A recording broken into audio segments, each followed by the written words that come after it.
আমার হাতে যে এরকম ভুল হবে তা আমি কল্পনা করতেও পারিনি। তোমরা কিন্তু এই ভুলটা কখনো করো না।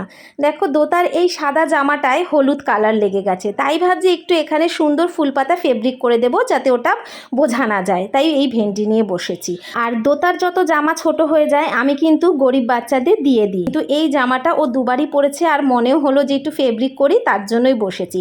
আর ছোটোবেলায় আমাদের স্কুলে না প্রজেক্ট ছিল না, এরকম নানান রকমের হাতের কাজ হতো। এই ভেন্ডি দিয়ে ফেব্রিক দিয়ে আমাদের কিন্তু রুমাল করা শিখিয়েছিল, সেটাই আজকে কাজে লাগাতে গিয়ে করলাম মহা ভুল। ভেন্ডিটা দিয়ে দেখো রং করতে গিয়ে চারপাশের রংটা স্প্রেড হয়ে গেছে। এইটা দেখার পরে মনটা আমার একদমই খারাপ হয়ে গেছে। জামাটা আমি একেবারেই নষ্ট করে দিলাম, না দোতাকে পরাতে পারবো না কাউকে দিতে পারবো। আসলে ভেন্ডিতে একবার রং করার পরে আমাকে একটু মুছে নিতে হতো, কারণ ভেন্ডির মধ্যে যে লোদ লোদ বেরায় সেটাকে বারবার মুছে নিতে হবে, যেটা আমি করিনি, যার ফলেই এই সারে সর্বনাশ হয়েছে। তাও দোতাকে একবার পরিয়ে দেখালাম, দেখো কেমন হয়েছে।